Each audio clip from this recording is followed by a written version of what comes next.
And the next morning I heard my son upstairs crying.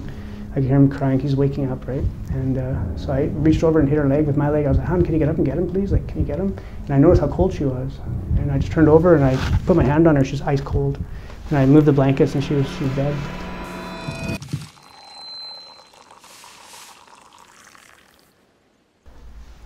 Hey everyone, thank you so much for joining us again for the show Coffee with Kuda. Today I'm joined by our guest. His name is Jason. Jason, thank you so much for coming through to talk to us today. I really appreciate it. How you been? Very good, thank you for having me. Excellent.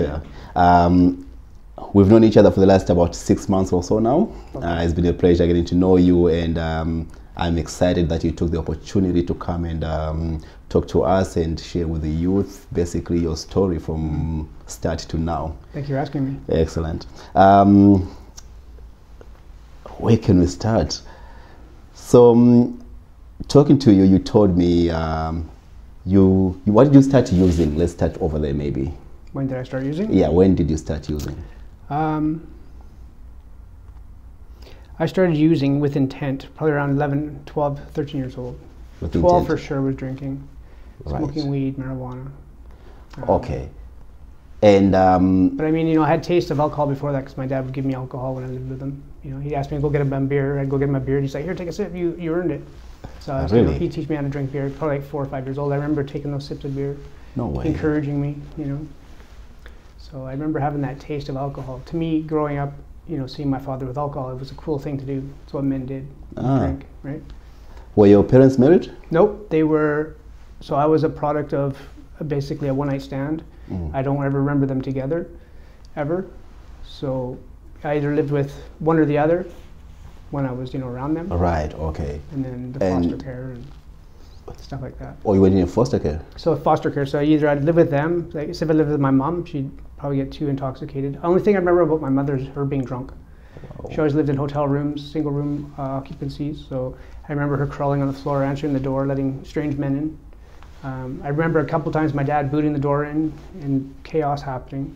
So I was either back and forth between her or my dad, or I was foster care, or an aunt, or a grandmother. But I was never ever with them together.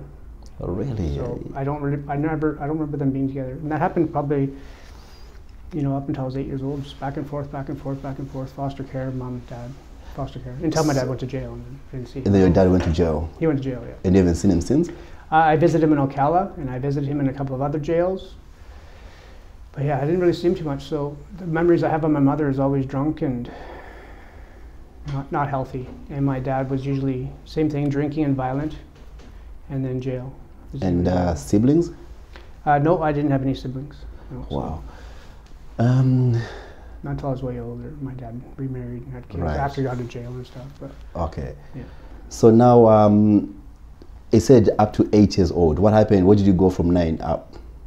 At 9 years old, where were you staying? So 9 years old, my grandmother, she took me out of foster care, and out of that toxic environment of going back and forth, back and forth. So she took me in, got full custody of me when I was 9, and she gave me my first stable home. Oh, so that's when I first started remembering going to school, grade 4, grade 5. That's when I remember it. I still have a lot of blackouts. So like most of my childhood up until grade 7, there's a lot of pieces missing I don't remember, and I think that's just so you don't associate, disassociation, so you just don't remember all that traumatic stuff. So yeah, so I remember being with her. I remember my 9th birthday with her in the basement suite in East Vancouver, yeah. So that's when I truly started remembering. Tell me a little bit about the foster homes, because a lot of people we talk to, it sounds like they do end up coming from the foster homes. Now, I don't know if it's a case of someone who goes through foster care as a likelihood of coming up to be an addict, or is it a case of it is their upbringing which leads to addiction, and going through the foster care is just because no one else can take them? But does the foster care system damage youth? I don't think, well, I mean, I don't know, right? I guess it's different for everybody. It depends who the people are taking care of the child and what the child's been through. You know, for me, I mean, being bounced around to so many different ones, I remember being a little kid and just being so scared of the people around me because I didn't know who they were. I had no idea who they were, right? They were just like, go, stay there, drop me off. Somebody would drop me off. probably a social worker or something. So I remember being scared in all these different homes. Right. You know? And in the time that I was allowed to go back with my mom, she was always drunk, always drunk. So I always remember really violent, drunk moments. You know, I remember men coming into the bedroom and, you know, forcing their way on her and looking at me, telling me to roll over, you little bastard, before I hurt you. So moments like that, you know. So it's like all these men always come to the hotels. And then I remember my other side of my dad, you know, he's always beating people up, and, you know, he's hanging out with, you know, these bad guys that are doing bad things. So I would see him being violent towards other men, you know. So wow, it's just, yeah, it was, yeah. So I think it's probably just the childhood, what the child's been through. And then just not having that physical touch, or the eye touch from mother to father, because the kid needs that growing up from, you know, from being born to 6, 7 years old. They need that eye contact. It connects the soul. Wow. If you don't have that connection, then you feel insecure and you feel unwanted and unloved. So I think that's the way I grew up. I remember always feeling not loved and not wanted, especially by my parents. You know, I was like, how come they don't want me? How come they don't love me? You know, I remember crying at my grandma's house, wondering why my dad didn't want me. It's not that he didn't want me; he just didn't know how to look after a child, right? You know, with drugs and alcohol, and they just don't know how to back then, because they had their own life, their own issues when they're growing up, right? I didn't know what my dad went through, but he apparently went through some pretty bad stuff when he was growing up, so he didn't know how to. And my mother was just so, you know, stuck on alcohol. She didn't know how to deal with life either. But she had a mom and a dad, that normal house, but so why did she end up like that? So we don't know, right? So they give what they learn. Have you ever spoken to your mom about that, just to ask? No, you know, I didn't see my mother for years and years and years. And then when I finally did see her, I kind of got a hold of her. She was still living in a hotel, still drinking. And then I didn't talk to her again for a long time. And then when I finally had a son, I got a hold of her and I said, you're a grandma, right? And well, before that, years before that, I actually got married. And I called her up and I said, I just got married. She goes, well, what kind of broad is she? I'm like, well, she's not a broad. She's an educated woman that goes to UBC, right? So it was just really weird. Our relationship is just, I don't really know the woman. I just know she gave me birth, right? So I just see her every decade. And then when I brought my son up there, she actually quit drinking. And I said, oh, because I was just, even to my drinking. I said, have a beer with me. She goes, I only drink one beer, and that's at Christmas time. I said, well, it's kind of like Christmas time. I said, I just brought you my son, you know. I said, have one beer. She wouldn't. So I couldn't understand that. And that was the last time I saw her. She passed away after that, so. Wow. Yeah, it was just, yeah, very weird, very distant relationship. So. It's incredible, the relationship between a parent and a child, right? It has to be very close. And you mentioned up to 6 years old minimum, there's got to be that eye contact. Eye contact is very important. It's got to be it told bonds the your soul love. to the mother and the father. Right, yeah. I didn't know that until I learned that I went to school about 2 years ago, and I learned that a lot about the mother-son connection, or, you know, daughter. Tell me, so you get taken in by grandma now. Yep. You are feeling at home. Yeah. Right. Did you get to finish high school? No, I dropped out in grade 10. I finished grade 10 then dropped out. Okay. Because I wanted to move out and live on my own. How come? Because I felt like I was a burden to my grandmother. You know, I was hanging out with my friends, you know, in the city, in the streets in Vancouver, and, you know, we were drinking all the time, doing acid, smoking marijuana. Right. You know, doing not good things, right? But I would always lie to her and say, oh, I'm staying at my friend's house, but I wouldn't stay at my friend's house. I'd be in the streets drinking. And I just felt a burden to her. I felt like, you know, she didn't deserve that. Oh, so I moved out on my own. Then I just continued to visit. She didn't really know about my drug and alcohol addiction, right? Okay. So I just felt, because, you know, she saved me. She put herself in financial turmoil to save me, right? You know, and so you made this move to help your grandma, that she didn't need to look after. Yeah, because I didn't want her to be all stressed out. And I didn't want, you know, I don't want to be sneaking in the house at 2 in the morning, 3 in the morning, intoxicated. So she didn't deserve that. So where do you go at grade 10? I moved out into an apartment with, at the time, my girlfriend. So we were together for 10 years. We ended up getting married. She was not a drinker. She did not do drugs, and I did every weekend, and it just destroyed the relationship. Really? We fought all the time. How did you meet? In high school. In high school. Yeah. Okay, and she's my high school sweetheart. Yeah. Yeah. And she loved you despite your substance use. She loved me, yes, but it was, you know, her father was alcoholic. She didn't drink, so if I had 2 or 3 beers, I'm an alcoholic to her, and the big fight would be on. So if I drank a 6-pack, it would be, oh my God. If I smoked a marijuana, I'd be a junkie to her. Yeah. So we just fought and fought and fought every weekend. It would happen. I'd leave and go away with my friends for the weekend. It just tore us apart. Crazy. But And you guys- after we separated, we actually became really good friends. Way better friends than we were while together. You were married for 10 years? We were together for 10 years. For 10 years, so we got right, married on okay. our 7th year anniversary. So you started, let's go back a little bit. In high school, you were using substances by this time? Yeah. Okay. Can we just, what substances are you using in high school? So alcohol, LSD, I smoked crack at 13. Mainly was alcohol and acid and weed. Okay. I didn't really get into cocaine until I was about 25. Okay. Steroids at 25. Wow. So we'll go into that one. We'll go into that part at 25. But you drop out of high school and you're using LSD, alcohol. How is your life functioning? Like, are you able to go to work? Are you working? Yeah, I always had a job. I always had a full-time job. Okay. I worked at a warehouse for many years, 10 years. Or else a gas station at the time before then, and then so I always had a job. Okay. Always to pay rent and stuff like that, right? Right. What about, are you ever selling the drugs, or are you just using drugs? Yeah, later on, after my wife and I divorced, that's when I started, selling drugs so I could have more free drugs, right? Oh, okay. So ecstasy and mainly ecstasy I was selling, or steroids, so I get more steroids for free. I fell in love with steroids at 25. After me and my ex-wife divorced, that's when I really started getting into the drugs and alcohol. Oh, really? Like, because there was nobody there to stop me and yell at me and give me heck every weekend, right? I was like a free man. Okay, so I'm understanding that prior to this, substance use is simply use. It's not abuse. It was abuse. It was abuse. I loved it. I loved the alcohol feeling. I loved the drugs feeling. I just loved the way it made me feel.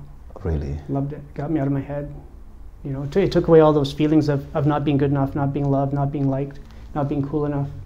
You give me some alcohol, I'm the coolest guy in the room. My head just blows right up. Wow. The ego is just insane. And then you add steroids on top of that, and I'm like Superman every day. It doesn't matter what anybody else thinks. It's just the ego just blows right up. Gets into a lot of trouble. And steroids and cocaine, you said that's around 22, 23? That was started around, I was sneaking it behind my wife's back. So around, say, 22, 23, just sneaking it. Right. And then, she started finding out. So once we divorced, that's when it was full-blown. Full-blown. So tell me, why did you start using steroids and why did you start using crack? So, to do the crack and the alcohol, it made you feel cooler. But, right. I had a really bad self-image of myself. I always felt fat or gross looking or ugly. And the steroids, the first cycle I did, I was totally addicted. It made me feel stronger, more muscular, just better than everybody. That's what I felt. It was instant addiction my first try. Oh, really? The first cycle, I put on like probably 30 pounds of muscle, and I was just addicted, 100% addicted. I felt loved and I felt good. That's the first time I've heard someone say they got addicted to steroids. 100%, the self-image. Self-image. I couldn't stop it. I loved it. I loved how much muscular you got, and the attention from the women, and the disattention from the males, and then once I started going into that, I started hanging around with people like that. Right. So then you start hanging around with drug dealers and gang affiliated people, and then that's even more of an ego trip. Were you selling steroids as well, or just? I was selling steroids to get mine for free. Wow. Definitely, or else hook people up. Right. I love to promote that stuff. I promote it all the time. Okay, so now you're using crack, you're using steroids. How is this affecting your life? I'm wondering, are you still high functioning? Are you still working? Very high functioning. The crack thing was only a couple things, and then like when I was a teenager, it was more of the cocaine. The cocaine was the social drug. Or the social drug. And you're high functioning regardless. High functioning, yeah. Oh, you feel like Superman every day. On testosterone and DECA, Duraballin. He told me before, this makes you feel like Superman. You are invincible. Yeah. People are almost scared of you. Yeah, well, they don't want to see you, right? Right. You act like you're just mad and angry all the time, when really you're scared and insecure inside. But you don't want to show that, right? Wow, that's what it was. That's what it was. I drank so I wouldn't have to feel those insecurities of growing up and not feeling loved, not feeling wanted, not feeling good enough. But if I do more drugs than everybody else and I get bigger than everybody else and I have a bigger bench than everybody else, people are gonna like me. I'll be important. You know, and then I started, you know, drawing in those friends, and then those girls you see that are just drop dead gorgeous, but really they're as sick as you are. You know, they're not eating the food, they're taking the drugs, and they're just as sick as you. They don't look like it. They're causing, you know, car accidents walking down the street, and that's what I want, to make me feel better. You know, it's just it's insecure and it's scared. Man, it's a powerful point. I see that now. I didn't see that before. So in that moment, you feel like you're the most I finally made it. Powerful person in that moment, right? I got money in my pocket, I got a fast car, I got a really hot girlfriend. I don't care what anyone else thinks. You know, I'd stop the car in the middle of the road and get out of the car if there's an altercation. There's no problem. That's the steroids going to your head, right? So you're trying to put fear into people and scare people, and really, if you break it down, I'm the one who's scared. This person now, who's got such a huge ego, how is their likelihood of getting into the life of crime? Well, selling drugs is the crime, right? Right. Hanging out with the wrong people, that's crime. Right. Doing the bad things, it just goes hand in hand. It goes because you want more money. Right. You'll do bad things and steal and rob, and it's not good. But the main thing I was doing was mostly just selling drugs. Up at that point, it got worse way later on, but it got way worse. I couldn't stop. I was so addicted to that feeling and covering up that insecurities. I was so scared of anybody knowing I was scared and weak. Do you get to a point where you say, I'm using too much drugs, I need to stop? What point is that? I didn't get to that point for a long time. No, I didn't get there. Really? You're getting in trouble and you just say it's okay. I'm missing work. I'm calling in sick. I'm selling drugs at work.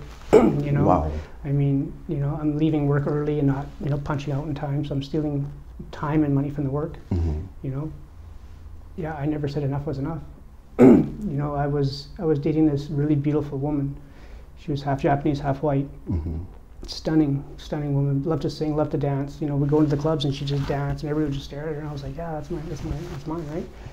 So, you know, one night we were doing ecstasy and Special K and partying it up, and the next morning we woke up and she complained about having chest pains. Right? And it's just tiny little thing. And I was like, chest pain? Like, you all right? She goes, can you call an ambulance? So we called the ambulance and they had to rush her to the Richmond Center Hospital, and they hooked her up to these machines, and I was just like, what's wrong? Like, you all right? Like, she's in so much pain, and the doctors put her on these machines, and I was just kind of sitting there, and then we were there for about an hour, and then the alarm started going off, and the doctors just started running, pushing me out of the way, and they all just kind of jumped on top of her, and yeah, they had to cut her open. They shocked her 3 times with the shockers. They tried 3 pacemakers up her main artery, up to her heart, and they couldn't keep her heart going. So a doctor came up to me and said, if we stop, we can't keep doing this. I said, if you stop, she's going to die. And she said, yeah. I was like, she's 26 years old. Like, what the heck? So, yeah, she died. And that was the day I stopped talking to God, you know, because before then I used to pray a little bit here and there. Not very much, but a little bit. I believed in God. But from that day, I stopped talking to God. I blame God for that, for taking that beautiful girlfriend from me. Wow. I didn't blame the drugs. I didn't blame myself. I didn't blame her for doing the drugs or alcohol. And, yeah, I blame God for that. I think when we talk substance use, a lot of people focus too much on overdose from opiates. Nowadays, yeah. But not too many people even think to talk about the overdose from stimulants. Yeah, it was a stimulant, yeah. That's and this was it for her. Yeah, stimulants. What I found interesting, because you told me before that she wasn't coming from a broken family, was she? No. Her mother was a successful lady, and yeah, and so was her stepfather. Very, very successful people. Right. Made a lot of money, and yeah, she didn't come from a broken home, really.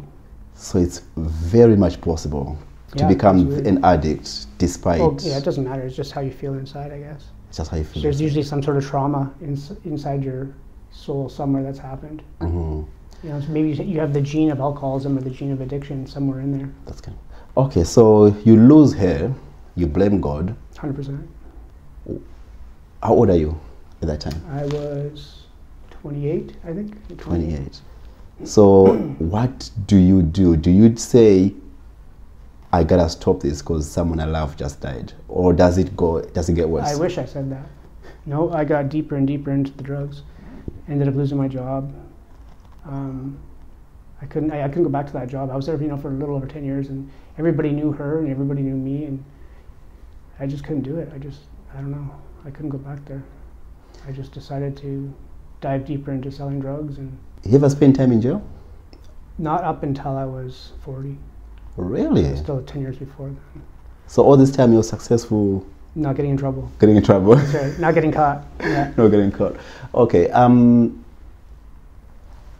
28 to, let's say, past 30, you're barely working jobs now. You're just selling? No jobs. Just, selling and using as well. Using and, doing, some the odd thing here and there, and living off all the, because I put money away into RSPs over the years, and, I tried to be responsible, and so I spent all that. That all went up into drugs. And you have no kids at this time? No. Okay. No kids, no. Do you seek help at some point? Tell me, because now you're still not getting in trouble with the police, so I'm guessing there's no reason to seek help.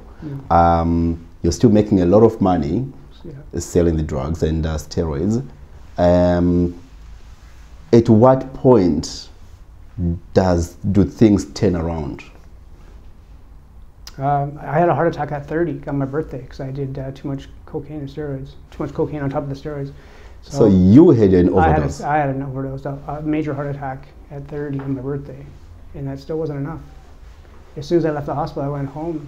And I remember the nurse in the hospital at VGH. She said, do you compete? I said, what do you mean? She goes, well, you take all these steroids, do you compete? And I said, no. She goes, you're stupid. She goes, stop it. And I just thought that was kind of an embarrassment, a mean thing to say. That's what I thought. So I didn't take that. I should have. She sees that stuff every day. She sees people dying from drugs. I don't, right? I kind of thought it was like an insult. But I just went home and just continued to drink and still do drugs. That does make sense. Forever. Because you use steroids and cocaine at the same time. All the time. And then, wow. Okay. Tell me now, what is life like for you from 30 to the time you get in trouble with the police, and when do you get into trouble with the police? So from 30, I got into trouble with some people, and I moved from Vancouver into the interior. Okay. So I moved away, and then when I moved away to that town, I got even more trouble from the drinking and drugs. And small town guy from big city doesn't mix. I have that attitude of going to the bars, but now I don't have my friends with me. Wow. So I got into a lot of trouble there, and I had to leave the town. And then I came back to the Lower Mainland, and ended up in the hospital on a suicide attempt because I was trying to take too many pills. And what is leading to suicide? My life just fell apart. That's when I started realizing my life was falling apart. I don't have my friends anymore. I don't have any family. Wow. No girlfriend. I had to move. I've lost everything. And no connects. And no connections at all. Wow. All I had was drugs and alcohol. That's all I had. Right. I didn't know how to deal with life. I didn't know how to be a normal person. How old were you when you attempted this? I was probably maybe 35 by that time. 35. I would think. So now you're 34. You're not successful. Do you then say, let me do better? Yeah, I wanted to do better. So when I got out of I ended up in a psych unit in a city not far from here, and when I got out of there, I thought, well, because it's a new town, I don't know anybody. Okay. I thought, okay, maybe I can start over here. But within a month, 2 months, 2 months, I was connected again with the people out in that town selling drugs. And I was back on the steroids, and I was back on the cocaine, and I had friends again. Right. It kind of just follows me all around. It doesn't matter where I go. I just find the wrong people, and I just start hanging around with. I see who's in the bars, and I see who's selling the drugs, and I see who's connected, and it's just what I've always been drawn to. Why were you put in a psych hospital? For the suicide attempt? Yeah. Okay. Yeah, so I'd been in a psych unit twice for suicide attempts. For suicide attempts, When was the second time? So the second time, that was the second time. That was the second time? Yeah. Okay, and both times you're trying to overdose. Overdose. Wow. Okay, so when do you seek help? I didn't seek help yet. You don't seek I help yet. found another woman to cure everything. Wow. Another woman that was tiny, small, petite, that worked in the bars, waitress, bartender. Right, and I do understand this one did not end very well either. This one ended up worse. It ended up worse, okay. So I'm going to take a 2 minutes break real quickly, and then we can talk about this one. Okay, thank you so much for joining us back here. We were just touching on the second girlfriend you met. How old were you when you met this girl? So 30, I want to say 38. At 38. This 36. is about almost 36? Yeah. Almost 10 years after your other girlfriend died. 10 years, yeah, exactly. Well, 10 years. What's your new relationship like with this girl? I was in love with her, so I thought, yeah, I was in love with her. Is it healthy in regards to substance use? Is it helping? No, it's not healthy. She had a job working at the hotel and waitressing, and I found a job at a warehouse, doing what I normally did was warehouse work, and drinking every day, doing cocaine on the weekends. Our first date we did MDMA together, and it was just love at first sight for me, because she followed the drugs. Is this your because your other girlfriend you met in high school? Yeah. That was the first one? That was my first true love. First true love? True love, yeah. My high school sweetheart. Okay. And then you guys broke up because of alcohol and drugs. Alcohol and drugs. Then you meet this half Japanese, half white girl. Yeah. And then you guys, that one ends because of substance use. She died, yeah. She died from heart failure. Yeah. Now you meet this one, and the first thing you guys do is use MDMA together. First thing, first date, yeah. And then it's just love at first sight. You call it. Love at first sight, yeah. Tell me about this relationship. How was it working out? I thought it was working all right. I mean, I look back now and I see how we were drinking every day. I'd drink every day. And sometimes I'd almost miss work because I was too intoxicated. Wow. And try to sleep for 2 or 3 hours. Both of us drinking and doing drugs, cocaine, mostly cocaine. Mm-hmm. It's just very dysfunctional. I mean, we never fought, we never argued. We moved in together right away. Then she got pregnant with a baby, and okay. She got pregnant. She got pregnant with a okay. And are you still using steroids as well? I was still using steroids, yeah. Wow. So how old were you when your child was born? 39. 39. 39 years old. Okay. Yeah. And you still haven't had conflict with police? Nope. I think right when I met her, I've lost my license for 3 months for drinking and driving. Oh, okay. So that was like my first real, getting in trouble with the law. So no, I didn't. Yeah, it was my first time. So when he was born, I hadn't been in jail yet or anything. Mm-hmm. I remember the day that she was so small and petite, she had to have a C-section. And I remember when I was watching her have the baby, and they took him out and put him on my chest, skin to skin contact. And I remember looking and going, "Oh my God!" Like, right. You think that moment would be able to snap me out of it? Right. But it didn't. It didn't do anything for me. Like, I loved him and stuff like that. And I actually looked at her and I thought, my first thought in my brain was looking at her getting stitched up was she's probably gonna die. That was my first thought. She's probably gonna die. I just had this little baby, and I loved him and all, but it just wasn't enough to stop the drugs and the alcohol. I guess I was going to ask, does that drive you to try to do better? But yeah, you think it would, but it didn't. I was high on cocaine the day he was born. Wow. I remember she was getting prepped for the C-section, and I ordered a friend to bring me coke to the hospital. You think that's supposed to be a very special day in a man's life, having a child, but I was too concerned about how I felt inside. I guess I just want to take away the edge. Her family was there and stuff, and yeah. Now you have a son. I have a little son. Yeah. It was a boy, right? So now you have a son. How are you guys at home now? You have a child to look after. Are you? She's trying to keep it together. She's not drinking as much because she was able to quit drinking when she got pregnant. Okay. So she didn't drink, and she stopped everything.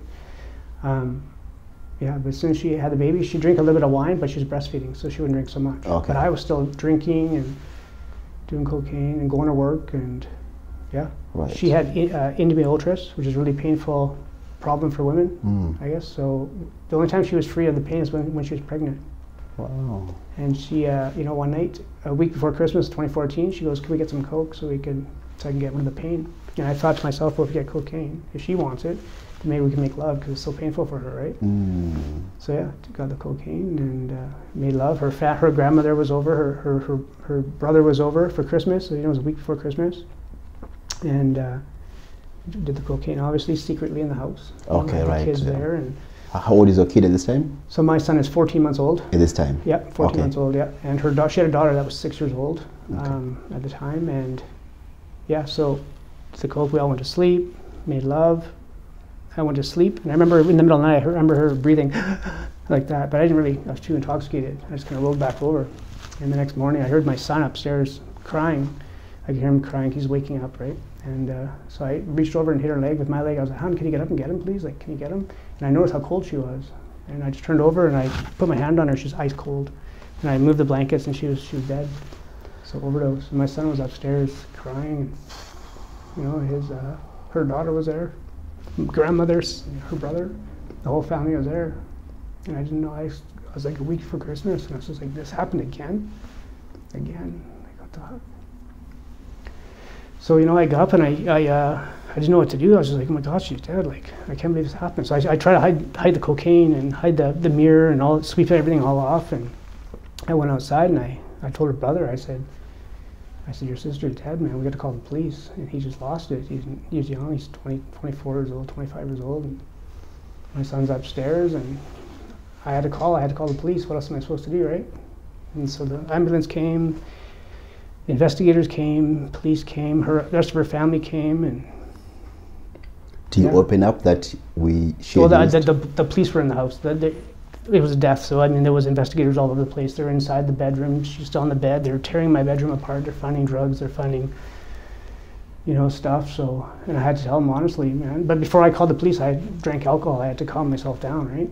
I had to. I drank a whole bunch of alcohol, vodka, straight out of the bottle. And before I called and told them, yeah. So then they showed up, and they detained me. They put me in the back seat of the car, and I just told them straight up, man. I said she's in pain. She wanted cocaine. I said, I wanted cocaine too. I said, we've always done cocaine and drank. And I don't know what happened, but so yeah, they took her away, and I just went in such a suicidal fit. I didn't know how to deal with that, Wow. So throughout my whole life, I was cutting myself with razors, just try to take away the pain, right, in my chest or my arms, and and I just didn't know how to deal with it. So I just was too drunk. I started cutting, and my sister-in-law found me in the bathroom all cut up. I was trying to cut my wrists and stuff. I didn't know how to deal with it. And so she took my son away from me. And the whole house was empty, and I just lost it all. I lost everything from that point in my life. Everything. You said the police found drugs. Yep.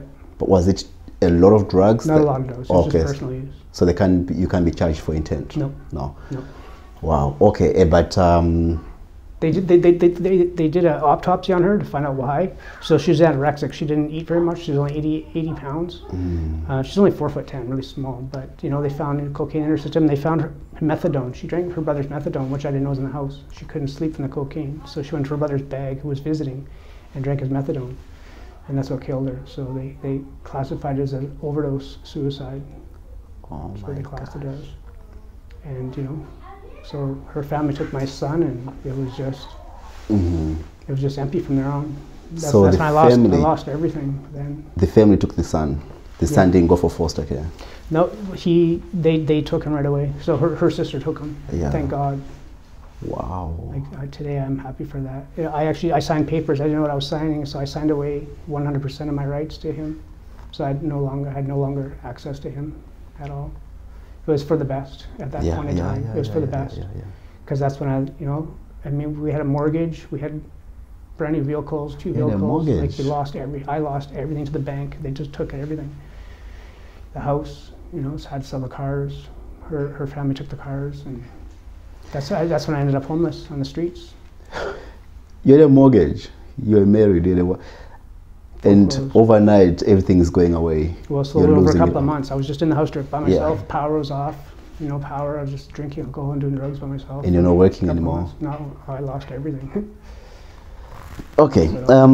So I'm assuming this is when you were now you experienced homelessness for the first time. This is when I went homeless. Yeah, lost it all. Yeah, went to the streets, and that's when I started doing IV drugs with crystal meth and heroin. Crystal meth and heroin. Was this your first time to touch heroin? Yes, at 40 years old. Yeah. At 40 years old. And crystal meth with a needle. Wow. That's when I started getting arrested. That's when I started getting criminal records. That's when I started going to jail. Are you still using steroids at this time? No. No, I lost 80 pounds in a matter of months. I was skin and bones. Seriously? Skin and bones. I was skin and bones, 100%. I was so sick. Tell me, being homeless, using substances, for the first time, because you haven't been homeless before. Never. How are you coping being in the streets? I'm not coping. I'm violent. I'm just walking to stores and taking food or taking clothes and jumping into people's cars and grabbing what I want. I was a whole animal. Crystal meth and heroin made me into a complete psychotic animal. Crystal meth and heroin. 100%, yeah. You told me you guys stopped driving a stolen car. I stole a car downtown East Side from a hotel. I saw the guy get out of his car with the keys in there. I jumped in it and drove off and got into a high-speed police chase with the BPD. And yeah, it was bad. You know, the 12 police cars surrounded me. They pulled guns on me. They walked over the window with the dog, let him go. And the dog pulled me out of the car and up the street, chewed on me for a little bit. I know we're talking about the use of drugs leading to criminal activity. 100%. Not caring. I didn't care. I had no care. I just wanted more money to get more drugs. Seriously? That's all I wanted. That's all I knew about. Just to get out of my mind, right? Just to get out of your mind, yeah. Just to forget about all that stuff and the death and then my son. And I didn't want to think about my son. Just seeing a mother holding a baby, oh my God, that crushed me. Seriously? I just want to get a needle right away and just get that thought out of my head. Boom. That point right there, there are plenty of times we see someone putting heroin in their system, whatever it is. But in that moment, we are not aware that they're literally hiding something in that moment. They're literally just covering the cracks with that heroin. You're just covering the pain. That's all it is pain. You don't want to think about this stuff. You don't want to think about that pain. I know you spent about 2 years when you were homeless, right? 2.5 years. 2.5 years in the streets. I got arrested 30 times in 2 years. Arrested 30 times? 30 times. So my criminal record went through the roof. There were certain blocks downtown I wasn't allowed to be on. I wasn't allowed to go anywhere near Abbotsford within 15 kilometers. Wow. I was red zoned from a lot of places because of drug use and crime. Okay, so because we are running out of time, we'll start to end it here now, but I do want to talk about simply when did you first go, or when did you first seek recovery? When was the first time you said, let me get some help? I needed help in 2016. I went to a recovery house to get off the streets. Okay. I had to get off the streets. I couldn't take it anymore. Because you hard. can't do it. It's too hard. It's way too hard living outside like that. Right. There's people everywhere in the streets. It's just too hard. My soul was dead. I needed help. So you said, I can't do this anymore. I can't do it. Wow. I just can't do it. You took the first step to your own wellness. I tried. It didn't work. I got kicked out of the recovery house. For using? For using. And went back to the streets for another year. And then realized down in Hastings, I need to sober up. It's the only way I can do it. Oh. So I started praying to God in the back alley, 100 block Hastings. And that's when my life started to change. When I started talking you started praying I prayed right in the middle of heroin in Crystal Meth Alley, 100 block alley. I just prayed to God, please help me sober up. I will do anything you want. My life changed. And that was the first time you prayed since the time you... Since before 2004 when my girlfriend died. Correct. Of the heart failure. Oh my gosh. Okay, so we do have to talk about the road to recovery, because now you ask God, help me. It seems, of course, you're clean now, so it did work. 3.5 years clean now. Yeah, 3.5 years clean. We have a lot to talk about. I do hope that you accept my invitation to the second interview. Guaranteed, yeah. And well, this is the happy part. This is the good part. This is the good part. This is where the love is so freely given to me from God and people like you and the people that I see in the city that are sober. My life is absolutely amazing today. Wow. It's I loved every moment talking to you today. It's incredible. I mean, I do look forward to let other people hear your end to this story. It was amazing, and I can't wait until you can tell us about your morning routine and how you're able to just stick to it. It's amazing. It's my honor to have you today, guys. Thank you so much for joining us again. If you're seeing us online here, Jason, good to see you again. Thank you so much. Awesome. Take it easy. Cool.